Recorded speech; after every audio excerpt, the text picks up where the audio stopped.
Yesterday we have seen nuclear fission reaction.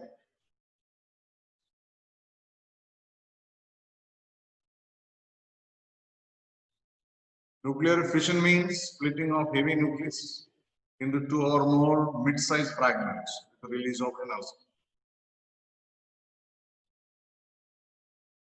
Example, uranium-235, when bombarded with slow neutrons. We are seeing Stans and Huntsman equation. Two fragments, barium and krypton, with 3 neutrons and with energy release of 200 megaelectron volt. That we are seeing. So what is the chain reaction? Chain reaction means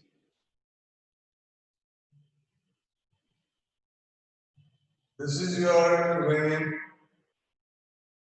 When slow neutron is bombarded with uranium, it breaks into 2 barium and krypton. With the release of 3 more neutrons. So 1, 2, and 3. 3 neutrons are released. These are neutrons.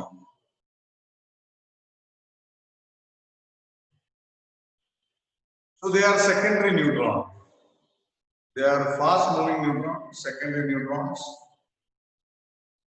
If we can slow down means we decrease the energy of the secondary neutron.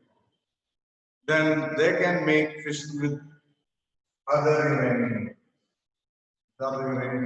Again, there is switch. Again, there is switch. With the release of from the first one, 3 neutron, and from here on 3 neutron, from here on 3 neutron. So we are getting now 9 neutrons. They again, if you are slowing down again, by moderators, then they can make fission reaction with other uranium. They will in turn produce 27 neutrons. From here 3 neutrons, from here 3 neutrons, from here 3 neutrons, from here 3 neutrons, from here 3 neutrons, from here 3 neutrons, from all the places 3 neutrons.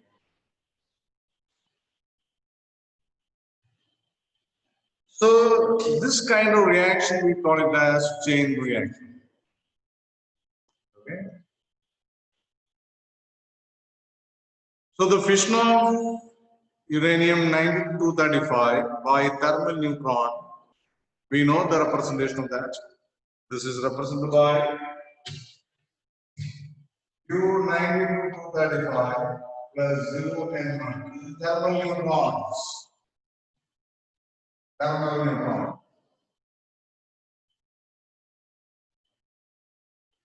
Low energy neutron. Kinetic energy is very less. And splits into barium, krypton with 3 neutrons plus 200 megaelectron volt. 56, 36, 141, and so this is one of the bond equations. This is the main equation. Uranium-235 plus thermal neutrons. We get barium 56, 141, krypton 36, 92 along 3 neutrons and 200. So charge number and mass number is conserved. So these 3 neutrons we call it as secondary neutrons. These are the secondary neutrons. These 3, 1, 2, and 3. These are the secondary neutrons. They are fast moving neutrons. And that can, if you are slowing down, then they can bring about the fission of 3 more uranium-235 and then produce 9 neutrons. 1, 2, 3, 4, 5, 6, 7. Okay. Which in turn can bring out the fission of 9 more uranium-235 and produce 27 neutrons, and the process will continue. Thus, a continuous reaction called a nuclear chain reaction would start, and a huge amount of energy will be released in a short time. We can say that in some microseconds. So this is the representation of chain reaction. If we can control this reaction, suppose if we cannot control, then it leads to the explosion and can be used for destructive purposes. That is for making atomic bombs, etc. If we can control the chain reaction, means from here, this reaction will not take place. Only one will be allowed. From here, only one will be allowed. All these things are false. So we are getting controlled manner.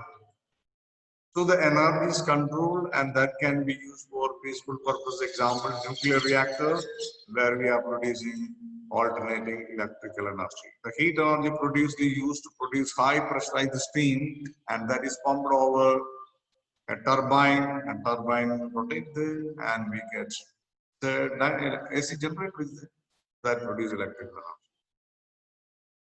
The best example is Rawalpindi. You have atomic reactor. So if it is controlled nuclear reaction, that can be produced for what? Peaceful purpose. Example, for nuclear reactor that is used for producing energy. So this is about the uncontrolled reaction and controlled reaction. So you can remember this point. Next important last point of this chapter is what is nuclear fusion? Nuclear fusion reaction.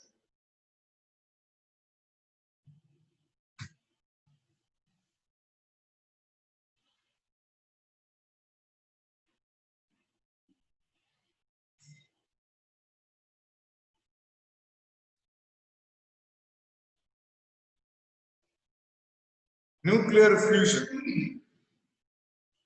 So it is a phenomenon of fusing two more lighter nuclei to form a single heavy nucleus.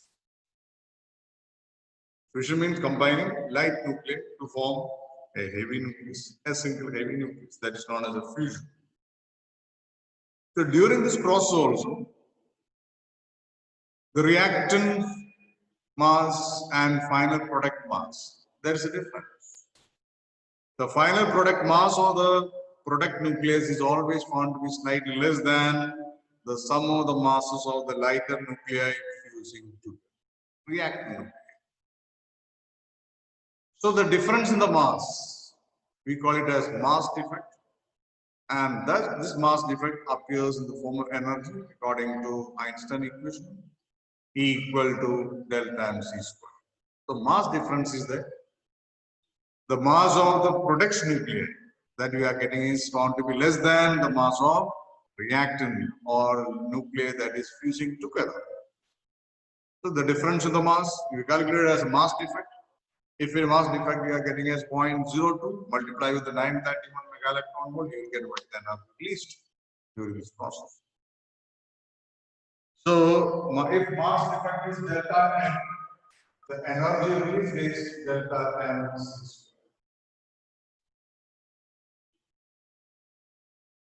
And we can calculate by this. And one atomic mass unit, energy corresponding to that, 931. And to undergo fusion reaction, some extreme conditions are required. Not easy. Just like to fuse hydrogen nuclei to form helium nucleus, we require extreme conditions of temperature and pressure and high density of light nuclei. So extreme conditions of temperature, approximately high value or temperature 6000 Kelvin or more, and high pressure, we cannot easily maintain on Earth's surface. In a laboratory, we cannot arrange that. Such kind of conditions are available inside the stars. So in all the stars, fusion reactions are taking place because extreme temperature and high pressure and density of light nuclei. So the energy from the star, that is, that we are getting continuous energy from the sun, is because of nuclear fusion reaction, where light hydrogen nuclei that is combined to form helium. So on surface of the air to fuse light hydrogen nuclei. We want to get high temperature and pressure. For that, first you have to continue, you have to explode an atomic bomb. So huge amount of energy in that species, and again with the release of energy, that we call it as a hydrogen bomb, high destructive weapon. So some examples of fusion reactions. So light nuclei combined to form a heavy single nucleus, and some examples are there. So 1H1, some examples are there. This 1H1 plus 1H1. They fuse together to produce 1H2. And a positron is produced plus point and neutrino plus 0.44 mega electron. In this, two protons, 1H1 and H1, two protons combine to form a deuteron, that is 1H2, along with the positron and release of 0.42 mega electron volt energy, and nu plus 1 E0 stands for positron, antiparticle of electron, with neutrino. Nu stands for neutrino particle. So this is one equation. And next one, consider two deuterons, 1H2 and 1H2. They combine to get helium nucleus, helium isotopes, plus a neutron is produced along with 3.7 mega electron volt. So in the second equation, we are getting two deuterons, 1H2, 1H2, two deuteron is also light nucleus. 1H2, 1H2. They combine to form isotope of helium and the neutron with a release of 3.7 mega electron volt energy. And still another way of forming again two deuterons, 1H2 and one H2, give rise to 1H3 plus a proton 1H1 and along with 4.0 this is another way of producing. Again, in the third equation, you can see that two deuterons combine to form 1H3, that is called triton, and a proton with the release of 1 point, so 4.03 mega electron volt. So these are the different examples of nuclear fusion reaction. So you have to remember this nuclear fusion and some examples you have to remember. These are some examples. And other points you have to explain. For this thermonuclear fusion to occur, extreme conditions of temperature and pressures are required. Higher density of light nuclei is also desirable so that their collisions between the light nuclei occur quite frequently. These conditions are met only in the interior of the stars and cannot be arranged in a laboratory. So the energy generation in star takes place via thermonuclear fusion. So thermonuclear fusion reaction is taking place inside the stars, and that is why we are getting energy continuously from the sun and from the So these are the important topics in this nuclear fission, very important. Nuclear fusion, very important. Binding energy, you know how to calculate binding energy.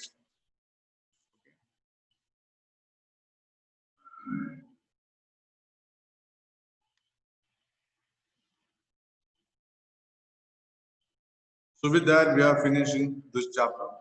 You have to practice the numerical from NCERT. Nachiketa, can you hear me?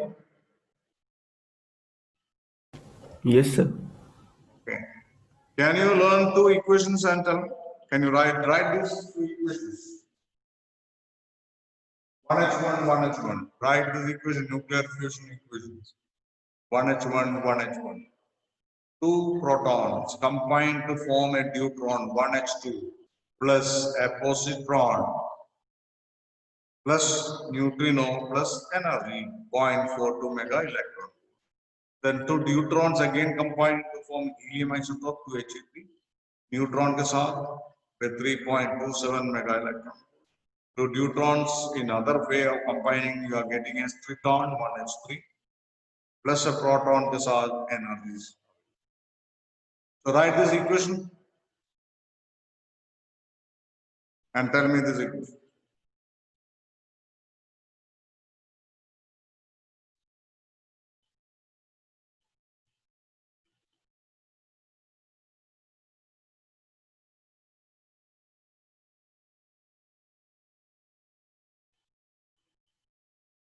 Yes, what is the first equation? Achiketa? So 1h1 plus 1h1 then gives 1h square plus r naught 1h2, that is 1h positron, E plus 1, 0. Then nu plus nu. then plus 0.42 mega electron volt. Okay, one more equation, second equation. 1h Neutrons, square 1h2. 1h2 plus 1h2 gives 2 He 3. That 3 is the helium plus isotope plus neutron. 0 0 and 1 neutron. Plus what is the energy? 3.27 mega electron volt. 3.27 mega electron. Can you tell me what is the equation of fission reaction uranium 9235?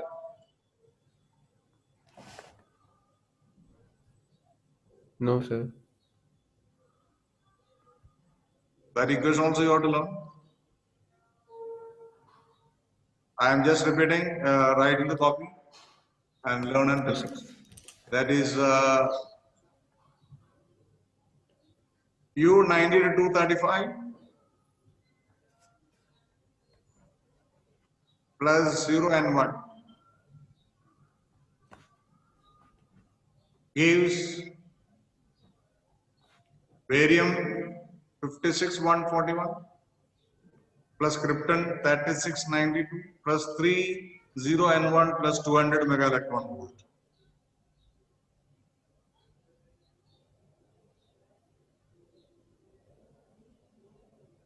That's one of the most important equations.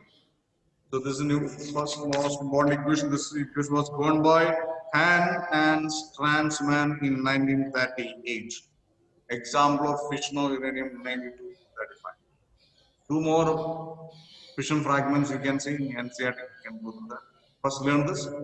U9235 plus 0 and 1 gives barium 1, barium 56141, krypton 3692 plus 3 0 and 1 3 neutron plus 200 mega electron. Yes, that is called Q. This energy we call it as Q value of energy. Yes, can you tell me? Yes, sir. So mu 1935 Q plus 0 and 1 gives barium 5621, 1 then plus 141. krypton 141, plus krypton 3692, plus 330 and 1, plus 3 30 and 1, 3 0 and 1 means 3 neutrons. What is the amount of energy produced? 1 mega electron volt. No, 200 mega electron volt. 200. Fission reaction per fission, we get huge amount of energy, 200 mega electron volt. 200 mega electron volt. 200 mega electron volt. So per fission energy is 200 mega. Repeat this equation again. Mu 1935 plus 0 and 1 gives barium 56 into 41 plus krypton 3692 plus 30 neutron 1 13 plus A 3, 3 0 and 1, 13 A 3, 3 neutrons, 3 0 and 1. 30 and 1 plus 200 mega electron volt. Okay. So these are the different points coming in this chapter. With that, we are finishing the chapter and we are remaining with the last chapter, that is semiconductor.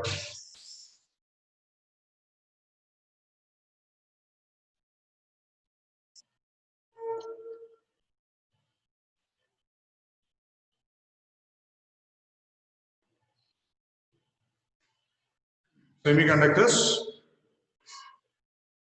semiconductor and semiconductor devices. That is the last chapter. So conductors, insulators, conductors, conductivity is very high. Insulators, conductivity is very less. So the conductive semiconductor means conductivity lies in between. Elemental semiconductors, silicon and germanium. And we'll see energy band of solids, semiconductors and insulators. That is the first point, energy band diagram of solids. What are the different energy bands? We'll see. Valence band, conduction band, forbidden energy gap. At room temperature, what will happen? At 0 Kelvin, what will happen? So what about the conductivity of this material at room temperature? That will explain. After that, we'll see P-type semiconductor and N-type semiconductor. How we prepare P-type semiconductor? What are the specialty of P-type semiconductor? What are the specialty of N-type semiconductor? After preparing P-type and N-type, we combine these two. So P-type and N-type, they are combined. This is a procedure that is called P-N junction.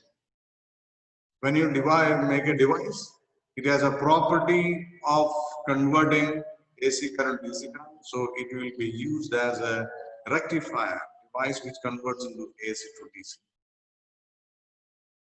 So that is the main use of semiconductor diodes.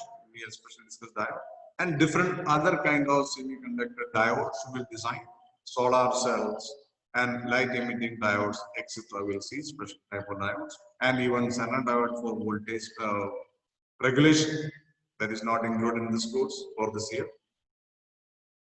So these are the different devices and their diagram and explanation. Effectively a short chapter, small chapter, majority portions are already deleted for. So semiconductor devices, first point we'll see what about their conductivity range and the formation of energy bands. So all this point we will explain. So this chapter I will continue tomorrow, semiconductor devices. Nachiketa, anything if you want to ask, you can ask. Did you complete your practical copy? Yes, sir. How many experiments?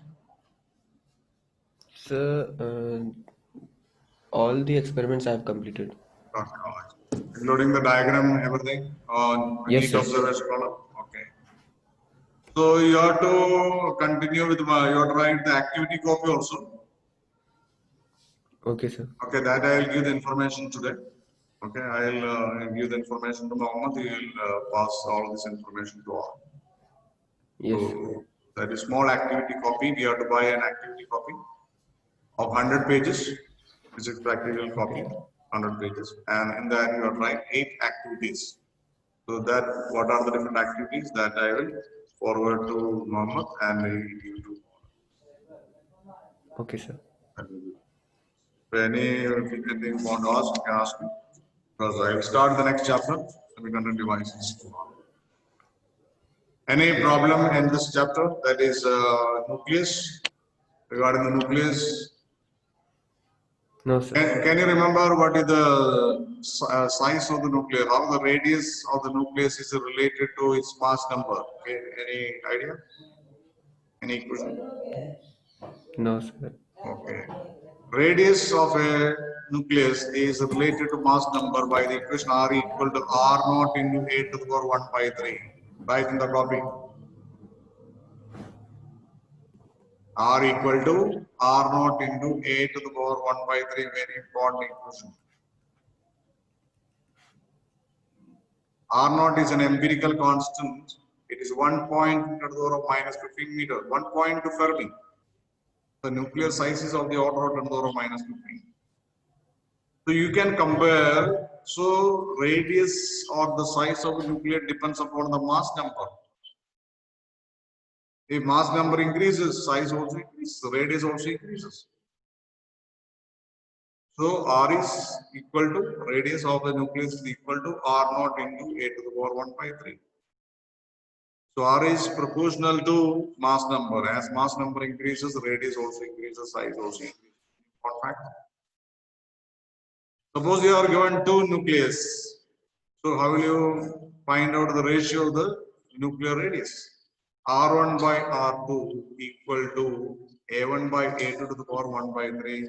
One of the most important. Write in the copy.